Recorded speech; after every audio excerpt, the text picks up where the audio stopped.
Hola, ¿cómo estamos? Vamos a ver cuántos están hasta ahora conectados o conectándose, porque a esta hora todavía es horario de trabajo, son casi las 2:30. Pues recuerde, los que estábamos en la página que me conocen, yo la última charla que hablé fue sobre hipertensión sistólica y diastólica, sus diferencias, conceptos, ¿recuerdan? Y hablaba que había tenido problemas con mi computadora al inicio. Bueno, pues llevé mi computadora a chequearse y resulta que el disco duro estaba malo, deficiente, y bueno, la tengo en reparaciones. Teóricamente el lunes me entregan la computadora, de modo que voy a estar fuera de programación, o mejor dicho, organizar una charla para el próximo martes. Está un poco difícil. Pensaba hablar sobre hipotensión arterial, y entonces pues ahorita tengo un tiempecito libre y voy a hablar de eso aprovechando, porque no voy a hacer que el martes no pueda, porque de pronto no me entregan la computadora. Como les decía, tengo que enviar el disco duro y también la memoria RAM, y es posible que aparezca otra cosa, y entonces al final voy a quedar mal con ustedes. Voy a hablar de hipotensión arterial. ¿Qué cosa es la hipotensión arterial? Bueno, es la presencia de presión baja.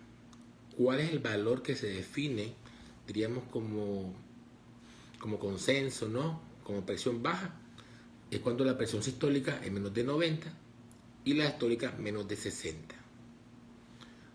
Puede ser que ustedes digan que, sobre todo en mujeres jóvenes, es frecuente encontrar presiones en niños y adolescentes de 80-60, 80-50, y no tiene ninguna molestia. Eso es normal. Sin embargo, se define como hipotensión. De modo que aquí sería lo importante que ustedes se tomen la presión regularmente y tengan una idea de cuál es su valor habitual de presión arterial. Porque si de pronto un día ustedes experimentan una caída brusca de su presión arterial que les provoque molestia, podríamos también hablar de cambios de tendencia a hipotensión, pero por concepto es menor de 90-60. Okay. Entonces, ¿qué hacemos cuando vemos pacientes con hipotensión? Bueno, primero tenemos que valorar si este paciente tiene su presión siempre baja y es una falsa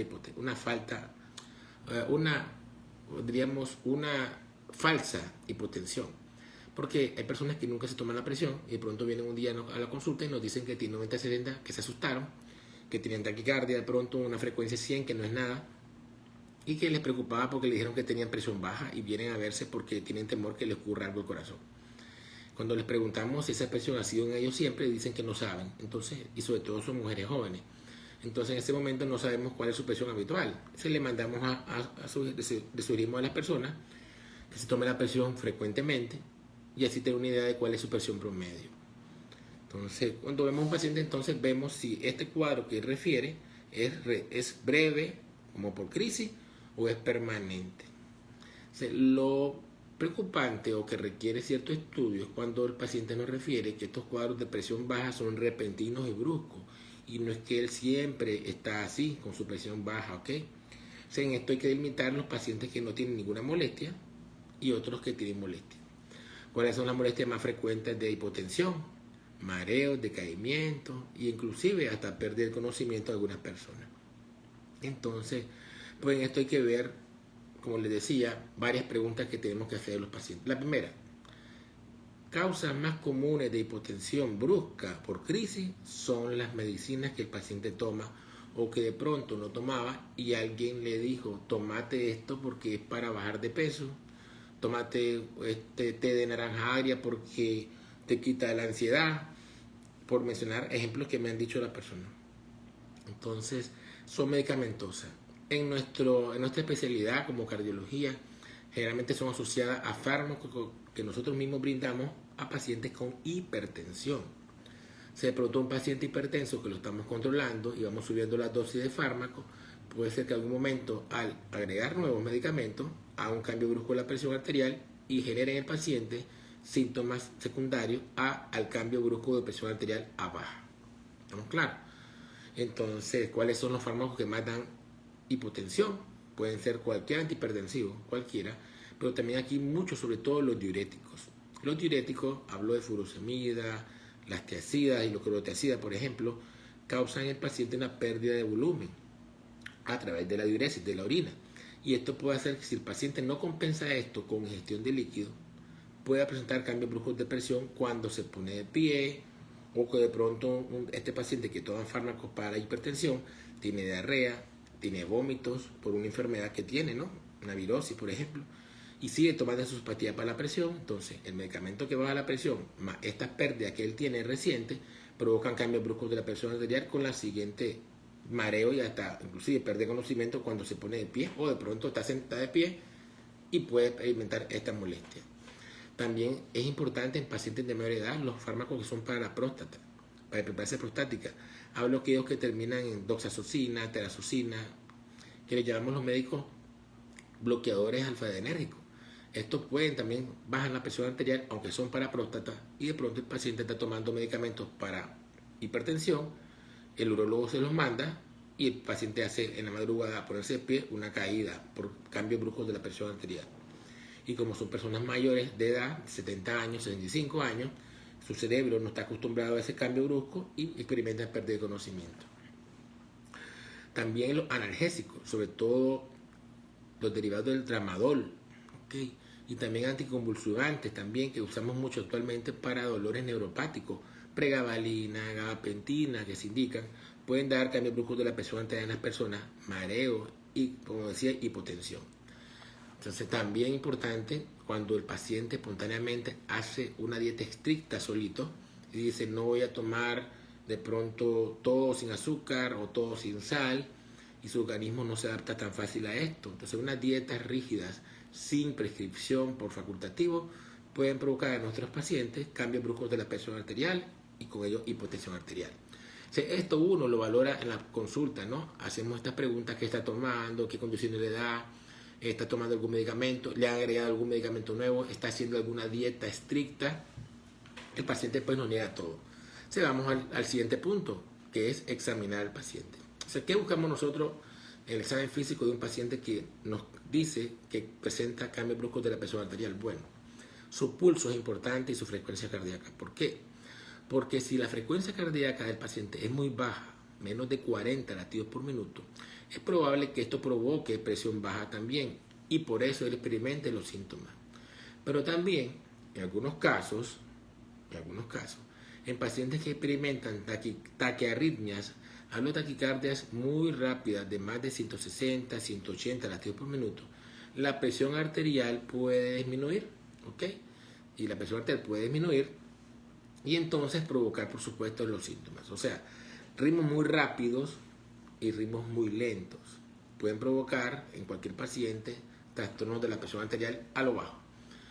Y uno, pues a la hora para el paciente examinarlo, lo examina acostadito, le toma la presión y lo sienta.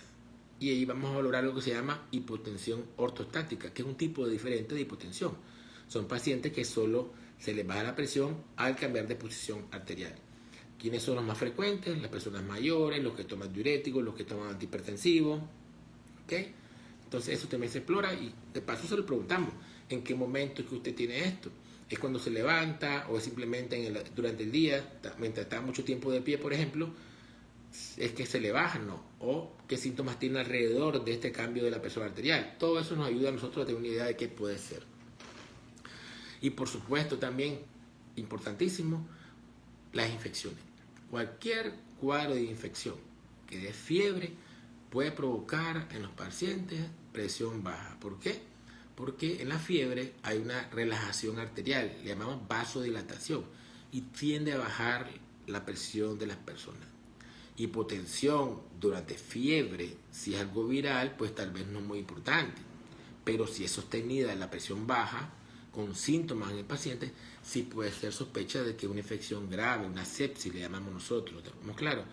O sea, durante el curso de una infección cualquiera, en un paciente que esté internado, por ejemplo, y de pronto las presiones empiezan a bajar, siempre va a ser un signo de que algo está ocurriendo ahí, que no está bien y que posiblemente tal vez la infección va ganando la pelea, ¿okay?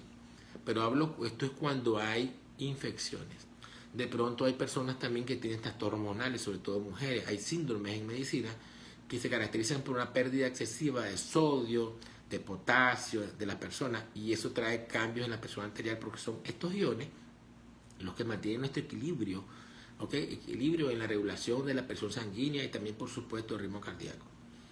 Entonces, yo voy a hablar de este tema el martes, como les decía, porque pues creo que no va a tener computadora para el martes, y era un tema que iba a tratar porque hemos hablado mucho de las últimas 3 semanas, un mes, de antihipertensivos, de control de hipertensión en personas menores de 40 años, en control de hipertensión en personas mayores de 65, hombres versus mujeres, etcétera, etcétera. Hemos hablado tanto de fármacos que de pronto no habíamos hablado de la complicación fundamental de estos fármacos, que es la hipotensión brusca, ¿ok? O la caída de la presión cuando pues a uno se le va la mano con la dosis, o bien de pronto el paciente está bien estable, tranquilo, con sus presiones basales estables, pero por situaciones agregadas como las que he mencionado, deshidratación de cualquier origen, por vómito, por diarrea, la toma de otros fármacos para otro tipo de problemas que tenga el paciente, que también bajan la presión y se hace un efecto inflamatorio, por dietas estrictas, estamos de acuerdo, por infecciones, cambia la presión y nuestros pacientes se nos desploman, ¿okay? Y nos llaman y nos avisan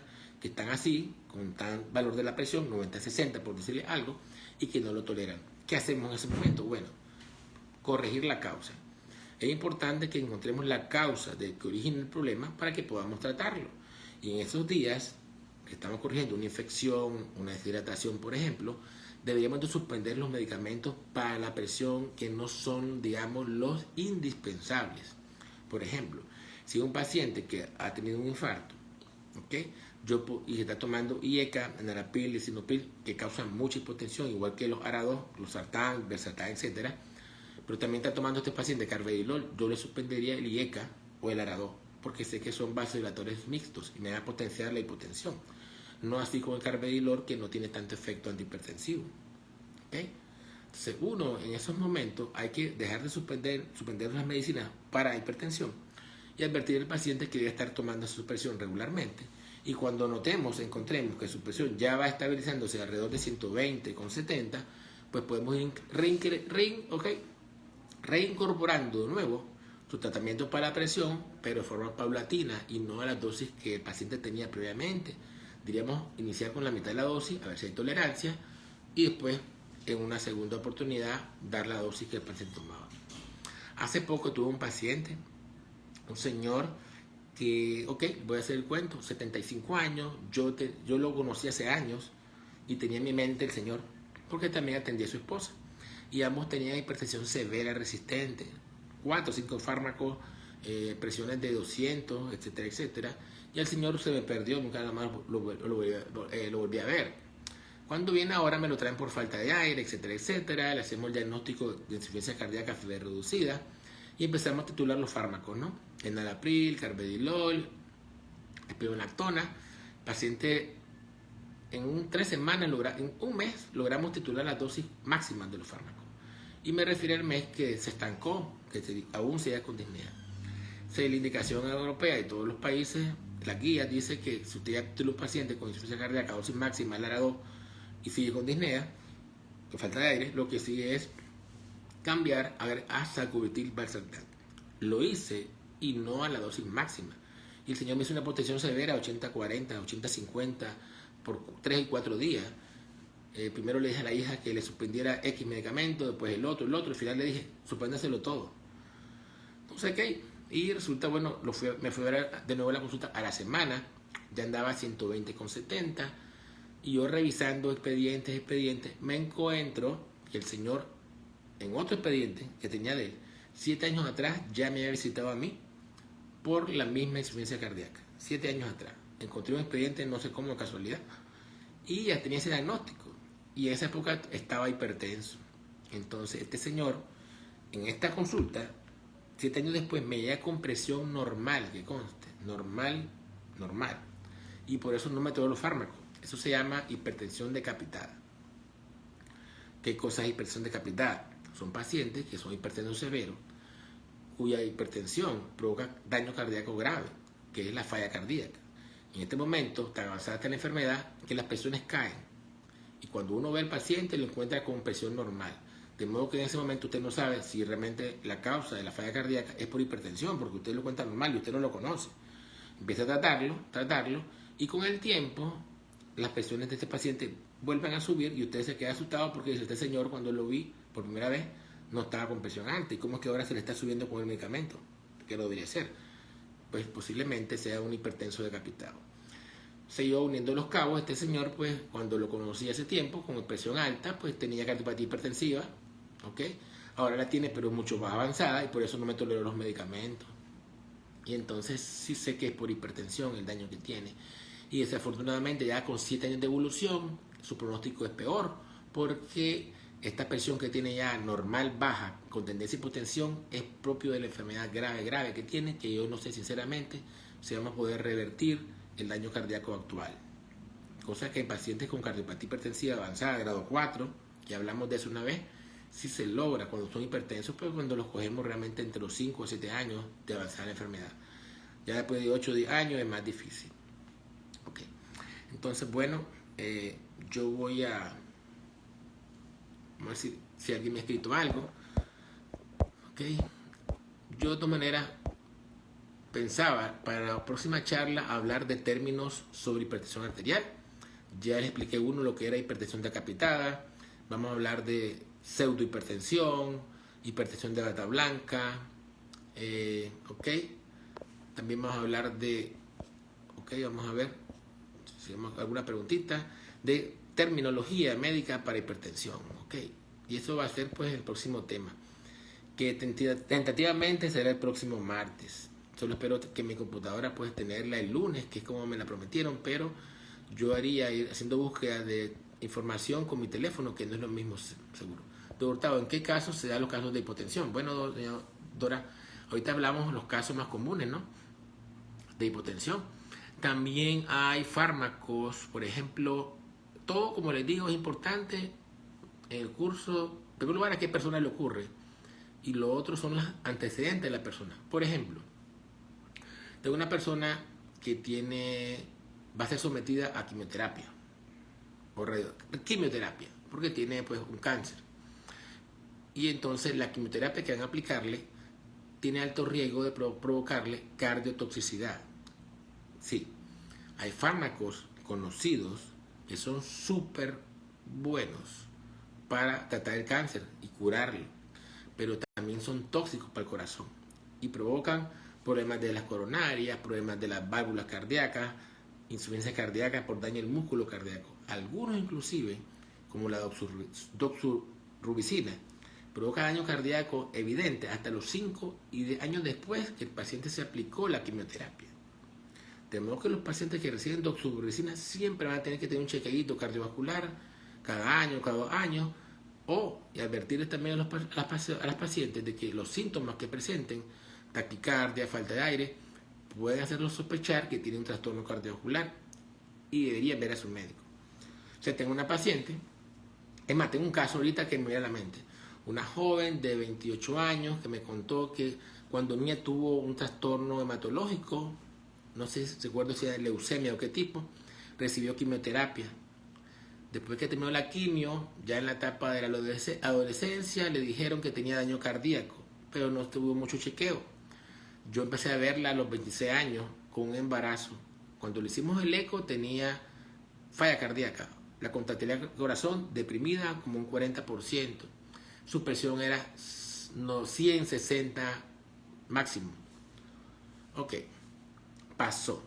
Con el tiempo la muchacha empezó a presentar hipotensión, presión baja, tuvimos que darle medicamentos y cuando le hicimos otro eco evolutivo, la contractilidad cardíaca se había deprimido mucho más. Entonces, ¿qué quiero decir con esto?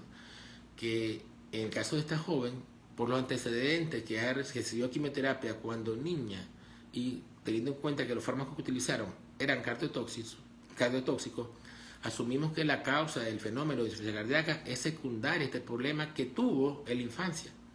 Hablando de más de 15 años atrás.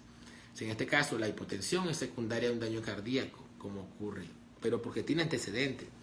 Tampoco yo voy a pensar realmente que en todos los pacientes que acudan a nosotros por presión baja es porque tienen falla cardíaca. No, hay que ver la edad del paciente, los antecedentes, si ha tenido infarto, que toma, como les digo, cada paciente con sus condiciones asociadas, ¿ok?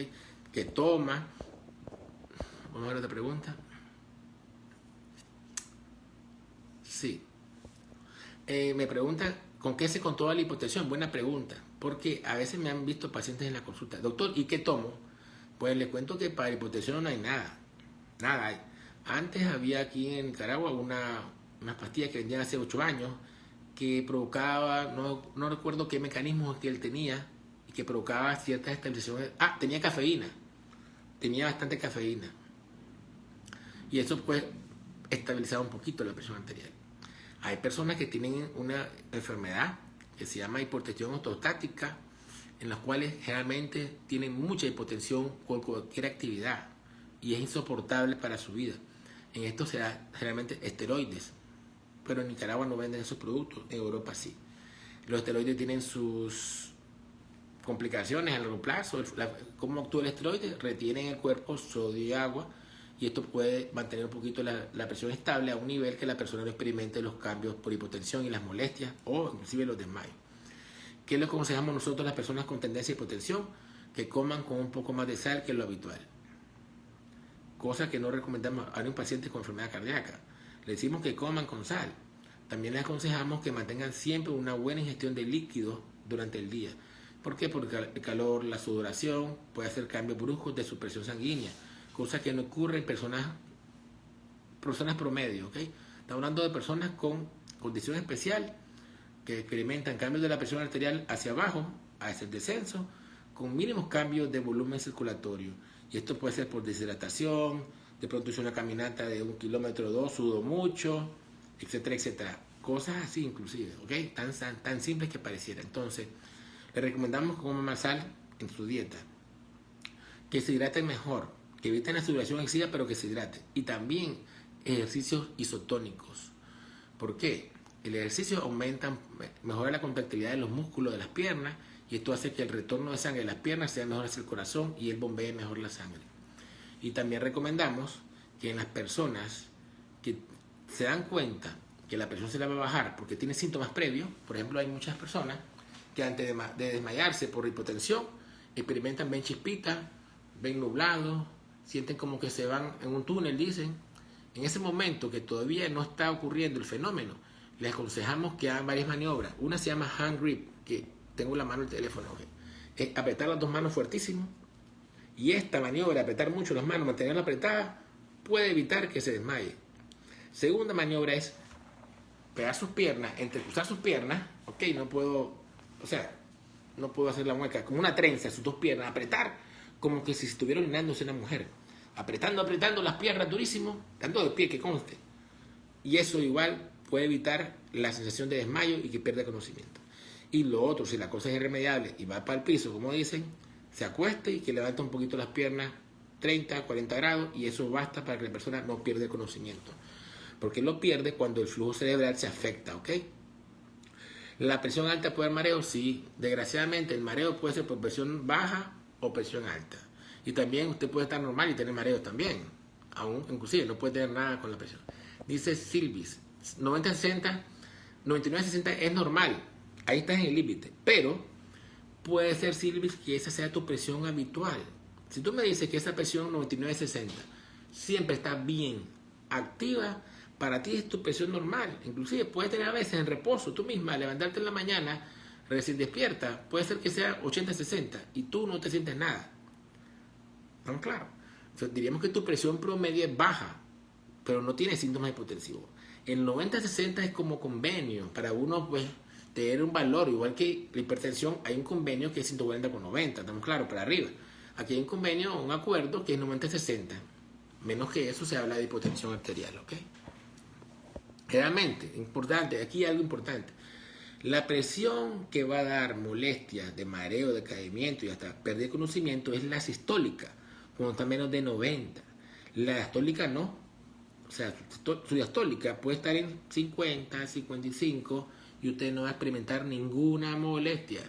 Es la presencia de la sistólica baja, ¿ok? La sistólica, la que es 90, 100, esa por valores inferiores al flujo cerebral, a su equilibrio que usted tiene normalmente, es cuando le da las molestias, no la diastólica. Sí, síntomas son súper variables: mareo, de recaimiento, dolor de cabeza, somnolencia y a veces hasta el desmayo, ¿no? Sí, ok. Hipotensión en pacientes hospitalizados. Buena pregunta. Si paciente que le tiene hipotensión abrupta es un paciente con infarto, yo pienso que el infarto se extendió, que tiene un derrame pericárdico, que tiene una ruptura cardíaca, que está chocando. Si es por una infección, pienso que está avanzando la sepsis. Siempre una hipotensión brusca. Puedo pensar que es iatrogénico, porque se nos fue la mano con los diuréticos y con los fármacos que estamos aplicando también. Que eso ocurre también. ¿Estamos claros? Sí, cada paciente en su contexto, ¿verdad? Así es. Buenas tardes, mucho gusto. También, bueno, le agradezco a todos aquellos que nos siguen en la página. Siempre estamos hablando de temas médicos, información médica, que creemos que es útil para ustedes. Y bueno, recuerden que cualquier pregunta me la hacen directamente en el video o por la página le dan a mensaje y yo con mucho gusto les respondo. Me ha extrañado que últimamente no he visto muchos mensajes de preguntas, fíjense, no sé qué estará pasando con Facebook. E inclusive, hasta para tener acceso a mi página con mi teléfono me cuesta sacar información. A ver, no sé qué pasa. Si me ha escrito y no lo he respondido, me disculpan porque yo reviso los mensajes de la página cada hora mínimo.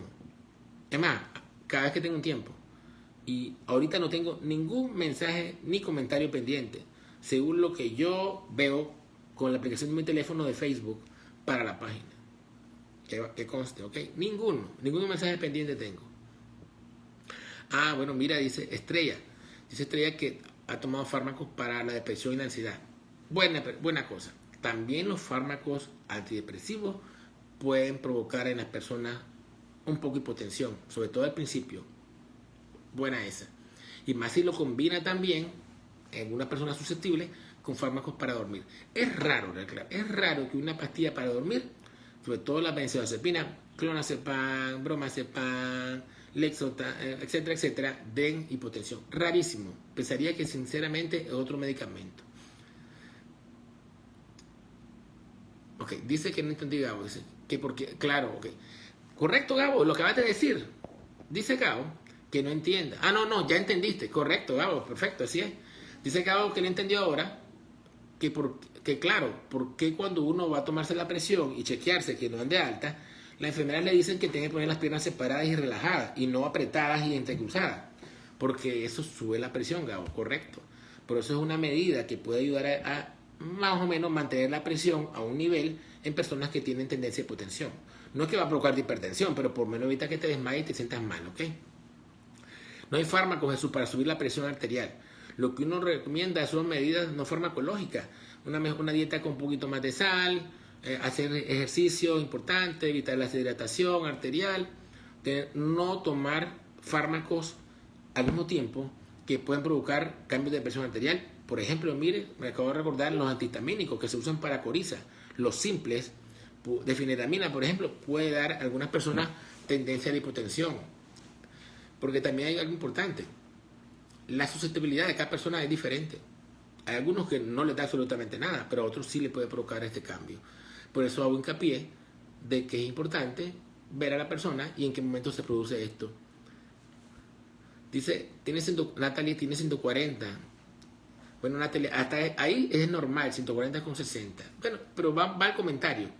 Vamos a suponer que Natalie tenga su presión habitual 160. Tiene 30 por arriba de lo que siempre ha tenido. Entonces, 140 sí podría darte dolor de cabeza, mareo. Y podría ser que para ti, Natalie, eso sea hipertensión. Porque te digo también que por concepto de hipertensión se entiende que cuando una presión sube más de 140,90, ¿no? Por lo menos 2 veces en la persona. Pero también cuando la presión que tiene la persona actual es por lo menos un 20 o un 30% más que lo que usualmente siempre ha tenido. Por eso hago hincapié de que ustedes tienen que tener idea de cuál es su presión arterial frecuente, promedio. La mía es 120,80, esa es mi presión. Si un día tengo 140, para mí es un cambio importante en la presión arterial sistólica, que no es normal. Y me pondría seguro chiva pensando que voy a ser hipertenso. ¿Estamos claros? Porque mi presión habitual es 120,80. Usted debe conocer cuál es su presión. Debe tener una idea. Hay personas que tienen tendencia a eso, de manos y pies helados. Sí, puede ser por una mala regulación del flujo sanguíneo distal. A veces puede ser también por ansiedad también. Generalmente el cambio de las piernas y manos puede ser un signo de ansiedad también también hablamos que hay, por la misma ansiedad, vasoconstricción, es decir, menos flujo sanguíneo en las manos y en las pies, que son las partes más distales de nuestro cuerpo. Entonces, por eso pueden experimentar estos cambios de temperatura. O bien también hay enfermedades en donde se producen espasmos arteriales y hay menor flujo. Pero esto generalmente ocurre con dolor, y también hay cambios azulosos de la punta de los dedos, que eso es más serio, que conste. ¿Estamos claros? Dice, cada vez que tomo la mitad de la losartán me siento el pecho bien apretado. Bueno, pues no creo que sea por la losartán como tal. Puede ser que sea, sí, tal vez una intolerancia a ese grupo farmacológico. ¿Estamos claros? En primer lugar, tienes que estar segura que eres hipertensa, porque si tomas 25 miligramos de losartán, yo diría que no eres hipertensa y que no te hace falta. Hay que ver por qué te la mandaron. Si el médico que te prescribió eso hiciste que te hace falta el fármaco, pues cámbiate a otro, a irbesartán, a valsartán. Tal vez sea intolerancia a esa molécula específica, que es lo que podría pensar. Hiporgotamina, hidrogatamina es lo que se utiliza también para mantener presión arterial estable, correcto. Esa es la que vendían antes en Nicaragua, de hidrogotamina. Se utiliza mucho para migrañas, correcto. Ya aquí no la hay. Con estos fármacos como la de hidroergotamina para control de hipotensión, es importante aclarar que la persona no debe tener ni un problema coronario, cardiovascular, no tener falla cardíaca, no tener arritmias, porque este estimulante podría exacerbar los trastornos cardiovasculares que precede en la persona. No es que te va a provocar nada, solamente si usted los tiene, los problemas cardíacos, se van a exacerbar. Por eso generalmente se usan solo en mujeres y sanas. Si tomo irbesartán de 300, ok, mira, Carlita, tienes 145,90, pues tiene que estar tu presión menos 140 con 90 para estar controlada.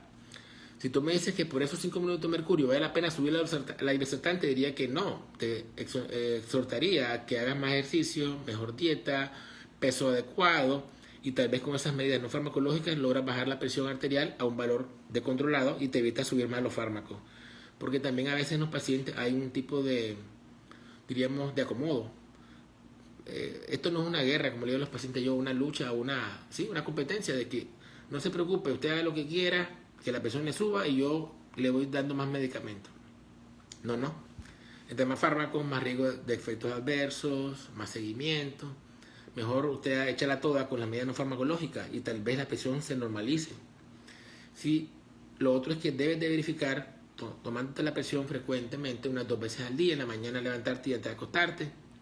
Y si notas que esta presión inclusive es más alta a veces, pues sí, yo creo que valdría la pena tal vez agregarte otro fármaco más.